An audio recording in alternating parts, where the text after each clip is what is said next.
Hi friends, అందరూ ఎలా ఉన్నారు? బాగున్నారా? సో మా పూజా రూమ్ అయితే క్లీన్ చేస్తున్నాను. క్లీన్ అంటే క్లీన్ ఏం చేయలేదు. సో అక్కడ ఆ, కిందనేనండి రోజు తుడిసి, అంటే రోజు కాదు, ఒక రోజు తప్పించి రోజు అలాగా ముగ్గులు అయితే వేసుకుంటున్నాను. పూజా రూమ్ క్లీన్ అంటే మొత్తం అన్నీ కాదు. సో ఇలాగ ముగ్గులే వేస్తున్నానండి. ముగ్గులు వేసి మళ్ళీ ఒక ప్లేట్లు అన్నీ పెడుతున్నాను కదా, ఒక ప్లేట్ పక్కకు తీసిస్తే జరుపుకుంటే సరిపోద్ది నాకు. మిగతావన్నీ ఎక్కడ అక్కడ ఉంచేసి రోజు ఒక క్లాత్ తోటి తుడిసి ముగ్గులు అయితే వేస్తున్నాను ఇలాగా. మళ్ళీ ఆ ప్లేట్తో దేవుళ్ళన్నీ మళ్ళీ కింద అదే ముగ్గు దగ్గర పెట్టేస్తున్నాను. పెట్టేసి ఇంకా పూజ అయితే చేసుకొని, నేను రోజు ఈ మధ్యనండి సమ్మర్ కదా, ఇలాగ ఎవరైనా చేసుకోండి. ఒక కుండలో అన్నము నైట్ అంటే ఈవినింగ్ టైంలో అయినా పర్లేదు. ఈవినింగ్ టైంలో అన్నం వేసి పాలు వేసి కొంచెం పెరుగు వేసేస్తున్నాను. అలాగే ఆనియన్స్ను పచ్చిమిర్చి కూడా వేసి ఒక నైట్ అంతా ఉంచేసి మార్నింగ్ తినండి. అస్సలు వేడి చేయదు, చాలా బాగుంటుంది కూడా. పర్వాలేదు, టేస్ట్ అయితే బాగుందండి. నాకైతే నచ్చింది, మరి అందరికీ నచ్చుతుంది అనుకుంటున్నాను. సో చాలా బాగుందండి ఇలా తింటే. కానీ వేడైతే చేయదు, నాకైతే కన్ఫర్మ్. ఎందుకంటే ఎక్కువ వేడి చేసేది ఈ ఇలాగ తిన్నుంచి నాకైతే. సో బాగానే ఉంది బాడీ. అలాగే ఈరోజు వచ్చి పసుపు ముహూర్తంకి అయితే వెళ్ళాము. ఇంకా పసుపు ముహూర్తం అయితే అందరం వెళ్ళి కొన్ని ఫొటోస్ పిక్స్ తీసుకొని వచ్చాము. అలాగే మేడపైకి వచ్చాను. మేడపైకి వచ్చాక మేఘాలన్నీ ఉన్నాయి, చాలా ప్రశాంతంగా ఉంది వాతావరణం. చాలా బాగుంది అనిపించింది. చూడండి ఎంత బాగా కనిపిస్తున్నాయో మేఘాలు. పువ్వులు అయితే కొన్ని పూసాయి బాగా.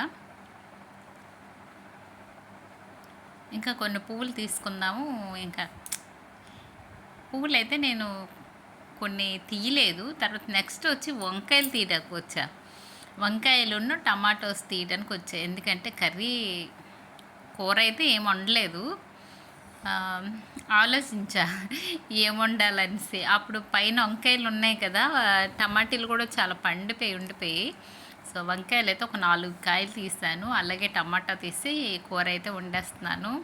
అంటే నేను ఎండప్పుడే ఎక్కాను, కాకపోతే ప్రశాంతంగా ఉంది వాతావరణం. అంటే అంత ఎండ కాదు, చల్లగా గాలి, మేఘాలు కూడా ఉన్నాయి. చాలా బాగుంది అనిపించింది. కాకపోతే ఎండతోటి పైకి వచ్చాను. చాలా ఎండ కూడా ఉంది, కాకపోతే గాలి వేస్తుందని. టమాటోస్ అయితే కొన్ని ఉన్నాయి. ఈ టమాటోస్ అన్నీ తీసి ఇంకా కూర చేసుకుందామనేసి వచ్చా. అప్పుడప్పుడు మనకి ఏదైనా కూర లేకపోయినప్పుడు పైన ఇలా పండినవి తీస్తే చాలా హ్యాపీగా ఉంటుంది. అంటే మనం పండించిన వండితే అదే థ్రిల్లే వేరు. నేనైతే ఈ టమాటోస్ అయితే తీసుకొని ఇంకా కర్రీ చేసుకుందామనేసి, అదే కూర చేసుకుందామని తీసుకెళ్తున్నాను. ఇంకా ఇటువైపు కూడా ఉన్నాయి, 1-2 ఉన్నాయి చెట్టుకి. ఇంకా అక్కడ ఉన్నాయి, ఒక గుత్తులా ఉన్నాయి అక్కడైతే. దండి మా మేడ పైన. ఇంకా నెక్స్ట్ వచ్చి ఆ రోజు చిన్న చిన్న పురుగులు ఎగురుతున్నాయి. అంటే ముందర చిన్న చినుకులు పడ్డాయి కదా, అవి భలే పడుతున్నాయండి. నేను కాకిలు ఏంటబ్బాయి అటు ఇటు తిరుగుతున్నాయి, చాలా వచ్చాయండి. నేను ఫస్ట్ అయితే అసలు ఫోను ఇంట్లోకి వెళ్ళా తేడానికి, అప్పటికే చాలా వరకు వెళ్ళిపోయి. అవి ఎగిరిన పురుగుల్ని క్యాచ్ చేసి తింటున్నాయి. చాలా బాగుంది, చాలా పెట్టలు ఎక్కువ వచ్చాయి. ఆ ఎగురుతున్నది ఆ గాలిలో క్యాచ్ చేసి తినేసి అటువైపు ఇటువైపు అలాగా వాళ్తున్నాయి. చాలా బాగుంది అనిపించింది నాకు ఈ వీడియో. నేను ఫస్ట్ చూసేటప్పుడు ఇంకా ఎక్కువ ఉండేవి, అన్నీ వెళ్ళిపోయి. అలాగే కొత్త మొక్కలు తెచ్చాను ఉండేవి. ఏం తెచ్చానంటే, మా దగ్గర ఆరెంజ్ కలర్ ఉంది కదా, ఆరెంజ్ కలర్లో పింక్ కూడా నాకు కనిపించింది నర్సరీలో. పింక్ బాగుంది అనిపించింది. మేము విజయనగరం వెళ్ళేటప్పుడు అక్కడ నర్సరీలో తీసుకున్నాను. ఇంకా గులాబీ వాడు తీసుకున్నాను. నాకు గులాబీలు సరిగ్గా ఉండట్లేదండి, అయినా కొంటనే ఉంటున్నాను. గులాబీ 2, పింక్ 1, ఆరెంజ్ ఒకటి తీసుకున్నాను. పింక్ అంటే నాకు చాలా ఇష్టం, కాకపోతే ఎన్నిసార్లు తీసుకున్నానో ఉండట్లేదు.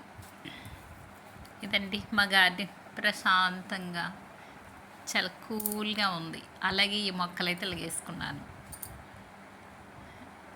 ఇది నాటు గులాబీ. కొంచెం లైట్ పింకే వస్తది. అంత వైట్ రాదు. ఇక్కడ వేసుకున్నానండి ఆ మొక్క. ఆరెంజ్ ఏమో చిన్న బకెట్లో వేసాను. ఈ మొక్క వచ్చి ఇక్కడ వేసుకున్నాను. ఇంకా ఇంకొక గులాబీ అటువైపు వేసాను. ఇలా వేసుకున్నాను. గులాబీ బాగుంది కదా, చాలా బాగుంది. కానీ ఎక్కువ అన్నీ పూస్తేనే బాగుంటుంది. కాకపోతే గులాబీలు అంతా నా దగ్గర ఏంటో. మందారం అయితే బాగా పోస్తుందండి ఈ మధ్య, చాలా బాగుంది కూడా మొక్క. అలాగని కూడా అసలు ఇంకా చాలా బాగా పోస్తుంది. ఏదో పూజకి అలా సరిపోతున్నాయండి. అలాగే ఈ పసుపు ఆకులు ఉంటాయి కదా మందారంకి, ఆ ఆకులు ఉంచకూడదు, తీసుకుంటే బెటరు. ఏ మొక్కకైనా ఇలాగ ఆకులు వస్తూ ఉంటాయండి, పండిపోయిన ఆకులు ఉంటాయి. అవి అయితే తీసుకుంటే మొక్కకి హెల్తీగా పెరుగుతుంది. లేకపోతే మొక్క ఎనర్జీ అంతా ఆటలకే వెళ్తుంది. సో ఈ మందారం ఒకటి నాకు బాగా పోస్తుందంటే, అంటే పువ్వులు పూజకి నాకు సరిపోతున్నాయి. అలాగే నేను మేడపైనే ఉన్నా, ఇంకా చాలా పని ఉందని. ఆంటీ, మా కిందంటి ఆంటీ వచ్చి గారెలు ఇచ్చారు. సూపర్గా ఉన్నాయి వేడివేడిగా.